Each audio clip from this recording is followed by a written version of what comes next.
ಭೂಸ್ವಾಧೀನ ವಿಚಾರ ಈಗ ಕೇವಲ ರೈತರ ಹೋರಾಟವಾಗಿಲ್ಲ, ರಾಜಕೀಯ ರಣಾಂಗಣವಾಗ್ತಾ ಇದೆ. ಡಿಸಿಎಂ ಡಿಕೆ ಶಿವಕುಮಾರ್ ವಿರುದ್ಧ ಜೆಡಿಎಸ್ ಯುವ ನಾಯಕ ನಿಖಿಲ್ ಕುಮಾರಸ್ವಾಮಿ ಸಿಡಿದೆದ್ದಿದ್ದಾರೆ. ಬಿಡದಿಯಲ್ಲಿ ರೈತರೇ ಇಲ್ಲ ಎಂಬ ಡಿಸಿಎಂ ಹೇಳಿಕೆಗೆ ಕೆರಳಿ ಕೆಂಡವಾಗಿದ್ದಾರೆ. ರೈತರೇ ಇಲ್ಲ ಅಂತೀರಾ, ಮೊದಲು ಹಳ್ಳಿಗಳಿಗೆ ಬನ್ನಿ ಅಂತ ನೇರ ಸವಾಲ್ ಹಾಕಿದ್ದಾರೆ. ಅಷ್ಟೇ ಅಲ್ಲ, ಹೊಸದಾಗಿ ಟ್ರೆಂಡ್ ಸೆಟ್ ಮಾಡ್ತಿರುವ ಕಾಕ್ರೋಚ್ ಪಕ್ಷಕ್ಕೆ ಡಿಕೆಶಿಯ ಅಧ್ಯಕ್ಷರಾಗಲಿ, 50 ಸೀಟ್ ಗೆದ್ದು ತೋರಿಸಲಿ ಎಂದು ವ್ಯಂಗ್ಯವಾಡಿದ್ದಾರೆ. ನಾನು ತೆರಿಗೆ ಕಟ್ಟುವ ಸಾಮಾನ್ಯ ಪ್ರಜೆ, ಪ್ರಶ್ನೆ ಕೇಳುವ ಹಕ್ಕಿದೆ. ಡಿಸಿಎಂ ಸ್ಟೇಟಸ್ ಹೇಳಿಕೆಗೆ ಗೌಡರ ಕುಡಿ ಖಡಕ್ ತಿರುಗೇಟು. ಮೊದಲು ಹಳ್ಳಿಗಳಿಗೆ ಬನ್ನಿ, ಡಿಸಿಎಂಗೆ ನಿಖಿಲ್ ಸವಾಲ್.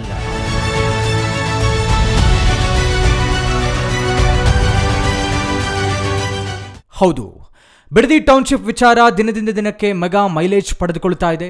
ರೈತರ ಭೂಮಿ ಹೋರಾಟವಾಗಿ ಆರಂಭವಾದ ಕದನ ಈಗ ರಾಜಕೀಯ ಪ್ರತಿಷ್ಠೆಯ ಪೈಪೋಟಿಯಾಗಿ ಬದಲಾಗ್ತಾ ಇದೆ.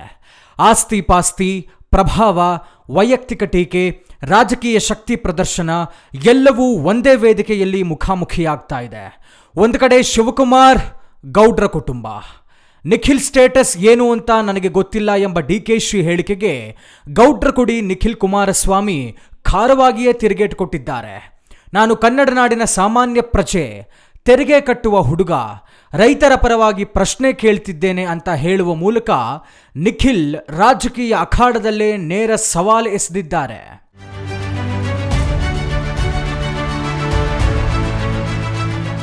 ಬಿಡದಿ ಮತ್ತು ಸುತ್ತಮುತ್ತಲಿನ ಪ್ರದೇಶಗಳಲ್ಲಿ ಕೈಗಾರಿಕಾ ಹಾಗೂ ಮೂಲಸೌಕರ್ಯ ಅಭಿವೃದ್ಧಿಗಾಗಿ ಸರ್ಕಾರ ಮುಂದಿಟ್ಟಿರುವ ಭೂಸ್ವಾಧೀನ ಪ್ರಕ್ರಿಯೆ ಇದೀಗ ರಾಜಕೀಯ ಬಿರುಗಾಳಿಗೆ ಕಾರಣವಾಗಿದೆ. ಮೊನ್ನೆಯಷ್ಟೇ ಬಿಡದಿ ರೈತರೊಂದಿಗೆ ಸಭೆ ನಡೆಸಿದ್ದ ಡಿಸಿಎಂ ಭೂಮಿ ಕೊಡುವುದಕ್ಕೆ 80% ರೈತರು ಒಪ್ಪಿಕೊಂಡಿದ್ದಾರೆ, ಬಿಡದಿ ಟೌನ್ಶಿಪ್ ಮಾಡಿಯೇ ತೀರುತ್ತೇವೆ ಎಂದು ಡಿಸಿಎಂ ಭರವಸೆ ನುಡಿಗಳನ್ನಾಡಿದ್ರೆ, ಇತ್ತ ಡಿಸಿಎಂ ಭರವಸೆಗೆ ಸವಾಲಾಗಿ ದೊಡ್ಡಗೌಡರ ಕುಟುಂಬ ಪಣ ತೊಟ್ಟು ನಿಂತಿದೆ. ಯಾವುದೇ ಕಾರಣಕ್ಕೂ ಬಿಡದಿ ಟೌನ್ಶಿಪ್ಗೆ ಅವಕಾಶ ಮಾಡಿಕೊಡುವುದಿಲ್ಲ, ರೈತರ ಪರ ನಾವಿದ್ದೇವೆ ಎಂದು ಹೋರಾಟ ನಿರತ ರೈತರಿಗೆ ಆಶಾಭಾವನೆ ಗೌಡ್ರ ಕುಟುಂಬ ಮೂಡಿಸಿದ್ದಾರೆ. ಕೆಲಸ ಮಾಡೋಣ, ಉಪಮುಖ್ಯಮಂತ್ರಿಗಳಿಗೆ ಏನಾದರೂ ಸಮಯ ಇದ್ರೆ, ಉಪಮುಖ್ಯಮಂತ್ರಿಗಳಿಗೆ ಏನಾದರೂ ನಿಜವಾದಂತ ಕಾಳಜಿ ನಮ್ಮ ರೈತರ ಪರವಾಗಿದ್ರೆ ದಯವಿಟ್ಟು ಹಳ್ಳಿಗಳು ಸರಿ ಬಂದಿ. ನಿಖಿಲ್ ಕುಮಾರಸ್ವಾಮಿ ಟೈಮ್ ಕೊಡ್ತಾನೆ. ಕಾಮನ್ ಮ್ಯಾನ್ ಆಗಿ ನನಗೆ ಯಾವ ಹುದ್ದೆ ಬೇಕಾಗಿಲ್ಲ, ಕಾಮನ್ ಮ್ಯಾನ್ ಆಗಿ ಒಬ್ಬ ಕನ್ನಡಿಗನಾಗಿ ಆ ಜಿಲ್ಲೆಯ ಒಬ್ಬ ಮಗನಾಗಿ ಹುಟ್ಟಿಲ್ಲ ನಾನಲ್ಲಿ, ಆದ್ರೆ ಭಾವನೆಗಳಿದೆ ರಾಮನಗರ ಜಿಲ್ಲೆ ಜನತೆ ಜೊತೆ. ನಾ ಬರ್ತೀನಿ, ಟೈಮ್ ಫಿಕ್ಸ್ ಮಾಡ್ತಾರೆ, ಡಿಸಿಎಂ ಅವರು ಬರ್ತಾರ, ಸೌಹಾರ್ದ ರೈತರೆಲ್ಲ ಹಳ್ಳಿಗಳಿಗೆ ಹೋಗೋಣ, ಭೇಟಿ ಮಾಡೋಣ,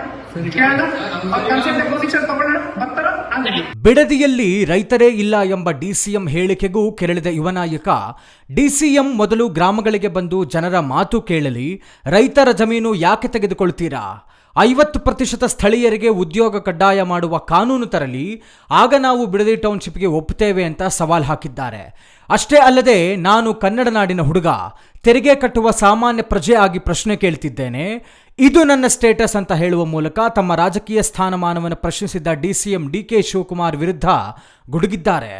ಇನ್ನೊಂದು ಕಡೆ ಹೊಸದಾಗಿ ಟ್ರೆಂಡ್ ಸೆಟ್ ಮಾಡುತ್ತಿರುವ ಕಾಕ್ರೋಚ್ ಪಕ್ಷಕ್ಕೆ ಡಿಕೆ ಶಿವಕುಮಾರ್ ಅಧ್ಯಕ್ಷರಾಗಲಿ, ಅವರ ನೇತೃತ್ವದಲ್ಲಿ ಪಕ್ಷ ಕಟ್ಟಲಿ ಸಾಕು, 2028ರ ವಿಧಾನಸಭಾ ಚುನಾವಣೆಯಲ್ಲಿ 50 ಸೀಟ್ ಗೆದ್ದು ತೋರಿಸಲಿ ನೋಡೋಣ ಎಂದು ಕುರ್ಚಿ ಕಿತ್ತಾಟಕ್ಕೂ ಸೂಕ್ಷ್ಮವಾಗಿ ವ್ಯಂಗ್ಯವಾಡಿದ್ದಾರೆ.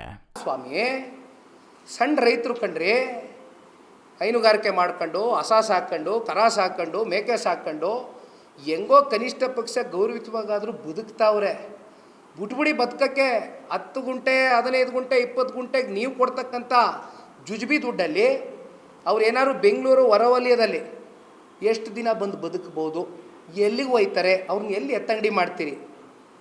ಇದೇ ನೋಡ್ರಿ, ಇದೇ ಇಂಡಸ್ಟ್ರಿಯಲ್ ಟೌನ್ಶಿಪ್ ನೀವು ಮಾಡಬೇಕು ಅಂದರೆ ನಾನು ಒಂದು ಸಲಹೆ ಕೊಡ್ತೀನಿ ರೀ.